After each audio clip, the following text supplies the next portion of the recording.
I'm doctor Tirunahari Seshu, Kakatiya university assistant professor. జై స్వరాజ్య world టీవీకి స్వాగతం, కృతజ్ఞతలు. ముఖ్యంగా ప్రజల సమస్యలను, ప్రభుత్వాల నిర్ణయాలను ప్రజల్లోకి తీసుకుపోతున్నటువంటి సందర్భంలో జై స్వరాజ్య వరల్డ్ టీవీకి మరొకసారి కృతజ్ఞతలు తెలియజేస్తూ, తెలంగాణ రాష్ట్ర ప్రభుత్వము మెగా డిఎస్సిని ప్రకటించింది. టీచర్ రిక్రూట్మెంట్ టెస్ట్ కి సంబంధించినటువంటి ఒక మెగా డిఎస్సి నోటిఫికేషన్ ని విడుదల చేయడం జరిగింది. దరిదాపు ఈ నోటిఫికేషన్ ద్వారా 11,000 టీచర్ ఉద్యోగాలను స్కూల్ ఎడ్యుకేషన్ లో భర్తీ చేయాలనేటటువంటి నిర్ణయాన్ని, తెలంగాణ రాష్ట్ర ప్రభుత్వం తీసుకున్నటువంటి నిర్ణయాన్ని స్వాగతిస్తున్నాం. తెలంగాణ ఉద్యమంలో నిధులు, నీళ్లు, నియామకాలు అనేటటువంటి ప్రాతిపదికపైనే ఉద్యమం జరిగింది. తెలంగాణ ప్రత్యేక రాష్ట్రం వస్తే మా ఉద్యోగాలు మాకొస్తాయి, ఇక్కడున్నటువంటి యువతకి, విద్యార్థులకు పెద్ద ఎత్తున ఉద్యోగాలు దొరుకుతాయని ఆశించాం. గత 10 సంవత్సరాల కాలంలో ఒక దశాబ్దం తెలంగాణ రాష్ట్రాన్ని పరిపాలించినటువంటి బీఆర్ఎస్ ప్రభుత్వంలో ఒక 2015లో మాత్రమే ఒక్కసారి టీఆర్టీని 8,000 పోస్టులతోటి ఇవ్వడం జరిగింది. అంటే 10 సంవత్సరాల కాలంలో స్కూల్ ఎడ్యుకేషన్ లో టీచర్ రిక్రూట్మెంట్ చేయడానికి ఒకే ఒక్క నోటిఫికేషన్ ఇచ్చారు.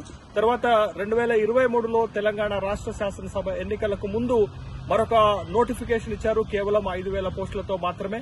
కానీ ఆ నోటిఫికేషన్ ప్రక్రియ మొదలయ్యేలోపే ఎన్నికల కోడ్ ఆఫ్ కాండక్ట్ వచ్చినటువంటి సందర్భంలో అది కార్యరూపం దాల్చలేదు. ఇప్పుడు కొత్తగా తెలంగాణ రాష్ట్రంలో కాంగ్రెస్ ప్రభుత్వం అధికారంలోకి వచ్చిన తర్వాత మెగా డిఎస్సిని ప్రకటించడాన్ని స్వాగతిస్తున్నాం. దరిదాపు ఈ మెగా డిఎస్సి ద్వారా, టీఆర్టీ ద్వారా, టీచర్ రిక్రూట్మెంట్ టెస్ట్ ద్వారా దరిదాపు 11,000 ఉద్యోగాలను నింపాలని ప్రభుత్వం ప్రయత్నం చేస్తుంది. ఆ విధమైనటువంటి నోటిఫికేషన్ ఇచ్చింది. అయితే స్కూల్ ఎడ్యుకేషన్ లో దరిదాపు 18,000 టీచర్ ఉద్యోగాలు ఖాళీగా ఉన్నట్లుగా తెలుస్తుంది. ఆ మొత్తం ఖాళీలకు నోటిఫికేషన్ ఇచ్చుంటే మరింత నిరుద్యోగులకు, యువకులకు, టీచర్ ఉద్యోగాల కోసం ఎదురు చూస్తున్నటువంటి నిరుద్యోగులకు ఉపయోగకరంగా ఉండేటటువంటి అవకాశం ఉంది. అయితే ఇప్పటికైనా తెలంగాణ రాష్ట్ర ప్రభుత్వము స్కూల్ ఎడ్యుకేషన్ లో, ముఖ్యంగా ఇవాళ స్కూల్ ఎడ్యుకేషన్ మొత్తం కూడా తెలంగాణ రాష్ట్రంలో రిక్రూట్మెంట్ లేక కుదేలైపోయినటువంటి సందర్భం మనకు కనపడుతుంది. రిక్రూట్మెంట్ లేకుండా స్కూల్ ఎడ్యుకేషన్ లో విప్లవాత్మకమైనటువంటి మార్పులు తేలేము. కాబట్టి ఇప్పటికైనా కొత్త ప్రభుత్వము గత ప్రభుత్వం చేసినటువంటి తప్పిదాలను కాకుండా ఒక జాబ్ క్యాలెండర్ ఇయర్ ని గనక ప్రకటించి ఖాళీ అవుతున్నటువంటి ప్రతి ఉద్యోగాన్ని క్రమం తప్పకుండా నోటిఫికేషన్ ఇస్తే భర్తీ చేస్తే స్కూల్ ఎడ్యుకేషన్ ని బలోపేతం చేసేటటువంటి అవకాశం ఉంటుంది. ఆ చర్యల్లో భాగంగానే తెలంగాణ రాష్ట్ర ప్రభుత్వము ఇప్పుడు ఒక 11,000 టీచర్ పోస్టులను నింపేటటువంటి ఒక టీఆర్టీ డిఎస్సిని ప్రకటించడాన్ని స్వాగతిస్తున్నాము.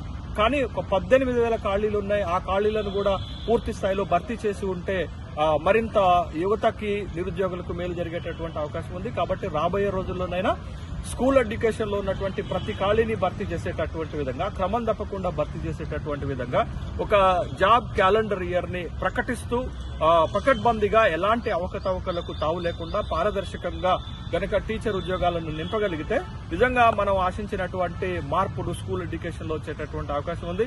ఆ విధంగా తెలంగాణ రాష్ట్ర ప్రభుత్వం రాబోయే రోజుల్లో ప్రయత్నం చేస్తుందని ఆశిస్తున్నాం. సార్, గత ప్రభుత్వం బీఆర్ఎస్ హయాంలో ఇటు గ్రూప్ 1 గానీ, గ్రూప్ 2 గానీ, ఈవెన్ 10th క్లాస్ ఎంసెట్ అనేక మార్లు పేపర్ లీకేజ్ అవుతూ వస్తూ ఉంది. దీనివల్ల చాలా మంది మానసికంగా ఇబ్బంది పడ్డారు, కొంతమంది ఆత్మహత్య కూడా చేసుకున్నారు.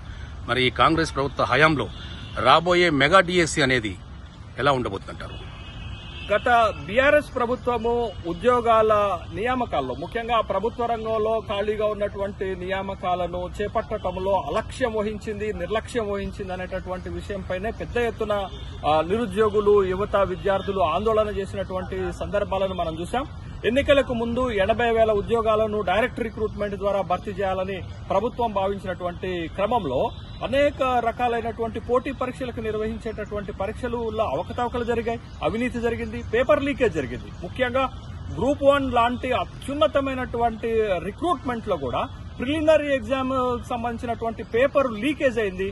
దానితో పాటు దరిదాపు ఒక 5 రకాలైనటువంటి 15 రకాల ప్రశ్న పత్రాలు లీక్ అయినటువంటి సందర్భం ఉంది.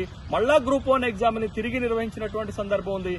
లీక్ అయినటువంటి పేపర్లకు సంబంధించినటువంటి రిక్రూట్మెంట్ ని, నోటిఫికేషన్ ని రద్దు చేయాల్సినటువంటి అవసరం ఉంది. పెద్ద ఎత్తున గందరగోళ పరిస్థితులు జరిగినటువంటి అవసరం ఉంది. ఈ పోటీ పరీక్షల ప్రశ్న పత్రాల లీకే కాదు, అకాడమిక్ కి సంబంధించినటువంటి మరీ ముఖ్యంగా అత్యంత కీలకమైనటువంటి school of secondary grade SSC exams లలో కూడా పేపర్ లీకేజ్ అయినాయి. ఈ పేపర్ లీకేజ్ వల్ల అటు విద్యార్థులు ఇటు పోటీ పరీక్షలకు ప్రిపేర్ అవుతున్నటువంటి వాళ్ళు కూడా అనేక రకాలైనటువంటి ఇబ్బందులు పడ్డారు. గత ప్రభుత్వ హయాంలో మనం ఎంత గందరగోళం జరిగింది.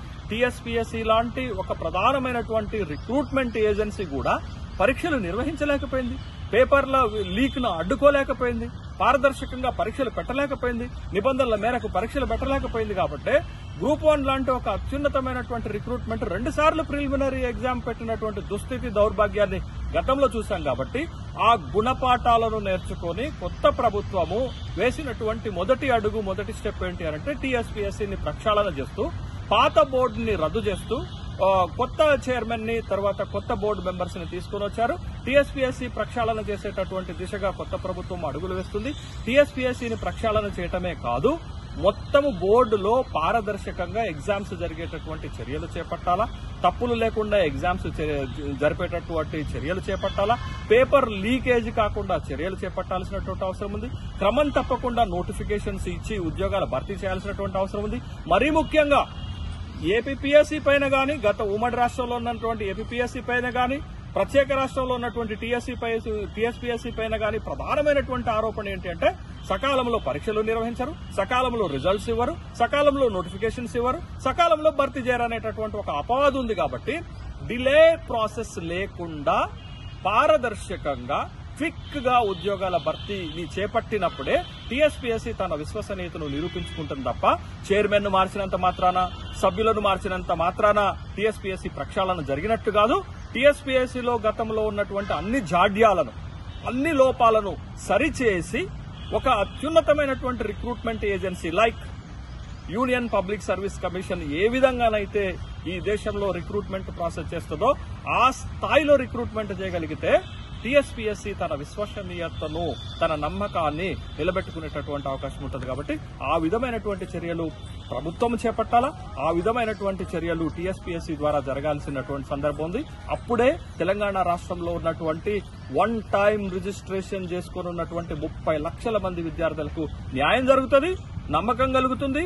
వాళ్లు కూడా ప్రిపేర్ అయ్యి పరీక్షలను పకడ్బందీగా రాసేటటువంటి అవకాశం ఉంటుంది. కాబట్టి ప్రభుత్వము టీఎస్పీఎస్సీ రాబోయే రోజుల్లోనైనా పూర్తి స్థాయి ప్రక్షాళనతోటి ఈ రాష్ట్రంలో జరిగేటటువంటి పరీక్షల నిర్వహణ చేయాల్సినటువంటిది అవసరం ఉంది, పరీక్షలు నిర్వహించాల్సిన, నోటిఫికేషన్ ఇవ్వాల్సిన అవసరం ఉంది, సకాలంలో భర్తీ చేయాల్సినటువంటి అవసరం ఉంది.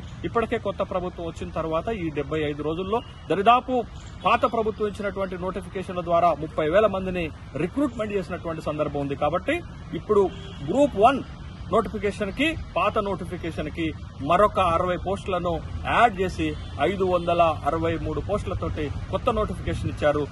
ఈ నోటిఫికేషన్ లో గ్రూప్ 1 ఉద్యోగాల భర్తీ ఎంత పకడ్బందీగా, ఎంత క్విక్ గా చేయగలిగితే అంత విశ్వసనీయతను టీఎస్పీఎస్సీ పెంచుకునేటటువంటి అవకాశం ఉంది.